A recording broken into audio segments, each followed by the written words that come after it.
Une petite capsule rapide sur la gestion émotionnelle chez l'atypique et le haut potentiel, entre résistance, résilience ou antifragilité. Choisis ton camp camarade et vois où tu en es.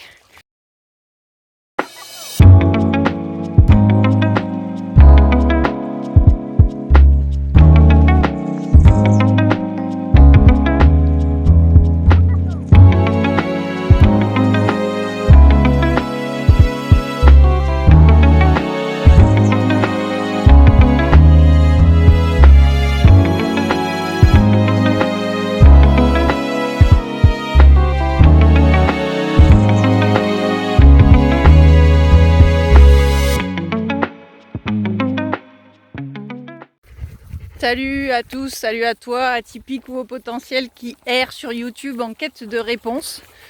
Aujourd'hui, je voulais te faire une petite vidéo sur, on va dire, 3 états de la gestion émotionnelle autour de l'atypie et de la douance. Alors déjà, c'est un peu un gros mot pour certains de mélanger au potentiel et émotion. Il y en a qui veulent vraiment réfuter le truc, mais en même temps, comme dirait Alain Chabat dans Gazon Maudit, je suis chez moi et chez moi je fais ce que je veux. Et vous compléterez la suite si vous avez la ref. Donc l'émotion chez le haut potentiel ou l'atypique, c'est un vrai sujet. C'est vrai qu'on dit souvent, quand on en rencontre pas mal d'ailleurs, on constate de manière objective que beaucoup d'entre ceux qui sont concernés par l'atypie ou par la douance ont des parcours de vie qui sont assez rock'n'roll, rocambolesque, compliqué et douloureux. Et il y a beaucoup aussi de thèmes et d'articles autour de la résilience dans la douance, parce qu'on s'aperçoit que effectivement ces gens qui sont concernés par ces parcours de vie et qui sont aussi concernés par l'atypie ou la douance ont développé une capacité à absorber ces chocs-là pour quand même rester debout. Là où beaucoup d'autres auraient mis un genou à terre ou complètement abdiqué et baissé les bras. Après, je voulais justement évoquer avec vous, finalement, ce qui peut se définir comme 3 états dans la gestion de l'émotion quand on est concerné par cette façon d'être au monde dans l'intensité des perceptions. C'est aussi inspiré de certaines de mes lectures actuelles, donc je ne suis pas au bout. Donc je vous dirai quand j'aurai fini, les pavés sont assez conséquents. Mais aujourd'hui je voulais expliquer finalement les parallèles que je trace avec 3 états potentiels qui me paraissent être évolutifs d'ailleurs par rapport au potentiel et à l'émotion. C'est qu'il y a 3 manières d'être avec son atypie vis-à-vis des émotions qui parfois nous submergent. Il y a le premier état qui serait l'état finalement de résistance ou de robustesse, ça dépend comment on le voit, et qui s'accompagne par une certaine rigidité, voire pour certains sur le plan psychologique d'un déni absolu de ce qu'une composante émotionnelle peut faire dans l'atypie ou dans la douance. Et en général, si on devait tracer un parallèle, il semblerait que ces gens-là soient ceux qui soient les plus adaptés, en tout cas au monde qui majoritairement n'est pas construit par des gens comme nous. Parce qu'il y a vraiment cette résistance, et cette résistance, de par sa rigidité finalement, elle n'est pas perméable à quelque chose qui pourrait venir entraver la stabilité. Après, de mon point de vue, c'est se priver, voire s'amputer d'une partie fondamentale et essentielle. Mais si ça va pour eux, ça va pour moi. Mais il y a après le deuxième développement de l'état, si on veut, et cet état-là, c'est l'état de résilience. L'état de résilience, et je ferai un pont ensuite avec les concepts de celui qui a inventé le concept qui est finalement différent de la résilience, qui est l'antifragilité, qui est Nassim Nicolas Taleb. Alors pour faire un petit point là-dessus, Nassim Nicolas Taleb, c'est un philosophe et un ancien trader qui a sorti un livre qui s'appelait Le Signe Noir, juste après d'ailleurs la crise des subprimes de 2008 aux États-Unis, parce qu'il expliquait que les signes noirs étaient des événements qui paraissent hautement improbables, mais qui en fait étaient possibles, et que c'est en ne s'y préparant pas et en suivant nos biais de confirmation Et notre tendance à nous raconter toujours les mêmes histoires, qu'on passe à côté d'eux, mais que pourtant, dans les preuves objectivables du quotidien, ils étaient possibles. Donc les signes noirs, c'était notamment, par exemple, les attentats du 11 septembre, l'invention d'Internet, l'invention du premier ordinateur, toutes des choses comme ça, des événements très impactants qui ont modifié le cours de l'humanité et qui, avant qu'ils ne se produisent, on aurait juré dur comme fer qu'ils ne pouvaient pas se produire, alors qu'ils se sont justement bel et bien produits pour ça. Je vous renvoie à son pavé qui fait à peu près 650 pages, écrit bien petit, mais c'est assez intéressant. Et Nassim Nicolas Taleb, il a aussi développé le concept d'antifragilité, dont je vous parlerai après la résilience. Parce que finalement, c'est ces deux états que j'aimerais distinguer aujourd'hui. La résilience, elle a été popularisée par Cyrulnik, qui en est son papa. Mais c'est finalement la capacité de quand même arriver à poursuivre sa vie alors qu'il y a une faille béante qui s'est ouverte à l'intérieur de nous, puisque quand Cyrulnik a proposé ce concept, il faisait référence à l'épisode le plus noir de l'histoire par rapport à la guerre mondiale et aux camps de concentration, et il a réussi à trouver à l'intérieur de lui la force d'y survivre, mais c'est aussi beaucoup appuyé ce concept sur un tuteur, parce qu'en général la résilience, elle peut être en germe à l'intérieur de nous, mais elle est favorisée pour pouvoir éclore par un tuteur de résilience. En tout cas, ça a été le cas de Cyrulnik.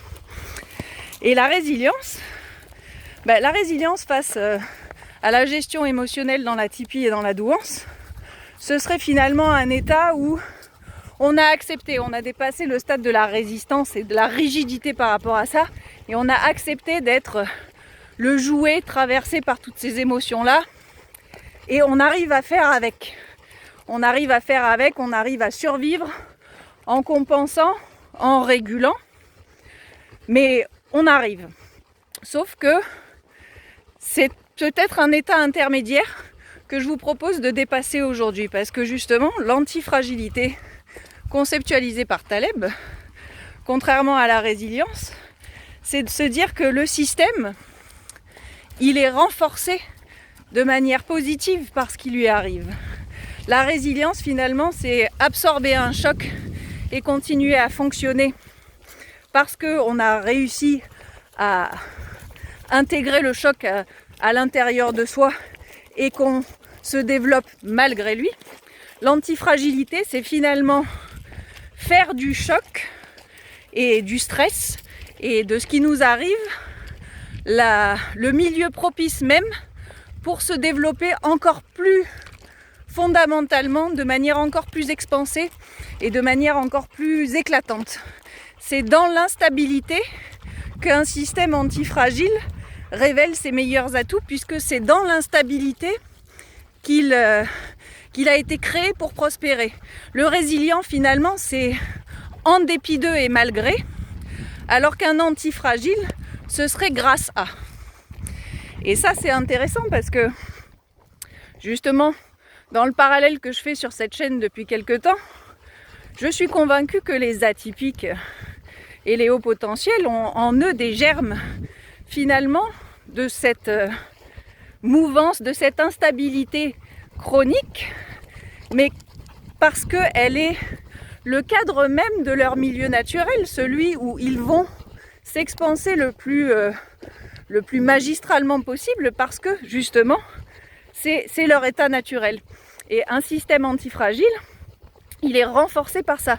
C'est vraiment à l'opposé de l'adaptatif, parce que l'adaptatif, il prend différentes formes pour continuer à fonctionner de manière optimale. L'antifragile, il va non pas absorber le choc, mais il va un temps fusionner avec le choc pour devenir encore plus performant, optimisé et fonctionnel qu'il ne l'était avant. C'est vraiment l'instabilité première qui est sa source du plus grand développement. Et c'est intéressant aussi parce que ça fait un parallèle avec les théories de Casimir Dabrowski sur la désintégration positive, qui sont très intéressantes. Je vous mettrai les liens si ça vous intéresse. Je ne pense pas que Nassim Nicolas Taleb ait pensé particulièrement aux atypiques et aux hauts potentiels quand il a écrit son essai philosophique, puisque d'ailleurs il est très remonté contre les tests de QI, notre ami Monsieur Taleb, parce que il trouve ça stupide, et il en a fait la démonstration relativement brillamment dans une vidéo qui a été citée dans une vidéo d'Idrissa Berkane, dont je vous mettrai la référence aussi en dessous si ça vous intéresse. Mais ça me paraît correspondre à un fonctionnement natif chez nous qui fait que ces informations-là, cette intensité d'être au monde, la façon justement de pouvoir être traversé par ces émotions, ça ne devient intéressant et ça ne devient transformateur que si justement on y met la conscience et non pas on a absorbé, on fait de cet état même de stress la raison pour laquelle on devient encore plus expansé et plus fort. Il ne s'agit pas non plus seulement de réguler cette émotion, mais de comprendre les tenants et les aboutissants des informations que ça donne sur moi en tant qu'être humain qui veut être sur un chemin où je veux évoluer et me développer personnellement pour comprendre des choses. Qu'est-ce que ces informations, qu'est-ce que ces émotions en pagaille de cette intensité-là arrivent à me donner comme information pour que mon être tout entier en bénéficie à chaque fois que je suis traversée par ça. Et donc c'est assez intéressant de regarder les choses sous cet angle, parce que comme d'habitude, si vous changez la perception que vous avez sur le monde, il y a de fortes chances pour que ce monde se modifie puisque vous le regardez différemment. Et faire un parallèle justement entre une instabilité chronique mais qui est embarquée dans le système natif, ça me paraît intéressant dans un monde dans lequel nous vivons, où vous voyez bien que c'est pas super stable à tous les étages et que peut-être on a tout à gagner à être des gens qui font de l'instabilité un vecteur d'expansion qui est encore plus magistral que s'ils étaient restés dans le confort et qu'ils avaient absorbé. Juste un petit dernier parallèle, parce que c'est marrant. Quand il fait la différence, Taleb, entre la résilience et l'antifragilité, il explique, parce qu'il l'a d'abord appliqué à une physique des matériaux, que la résilience est une réponse concave à un stress, alors que l'antifragilité est une réponse convexe à ce même stress. Et ça me paraît intéressant parce que justement, on voit que c'est bien dans la non-rigidité et la fluidité extrême que se développe finalement la robustesse de tous les matériaux qui peuplent ce monde. C'est comme un peu de dire que, pour faire un parallèle avec la culture populaire, on va dire que le Terminator joué par Schwarzenegger, il est résilient.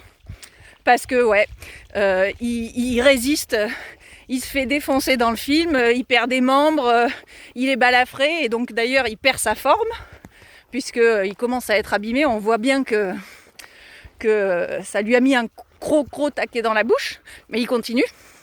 Par contre le T-1000, lui, il est antifragile. Et d'ailleurs si vous vous rappelez bien du film, il y a un moment où il est saisi par le bras et qu'en fait c'est sa structure entière qui se transforme de manière expansive envers ce choc de saisissement par le bras pour changer de forme et pour devenir encore plus balèze.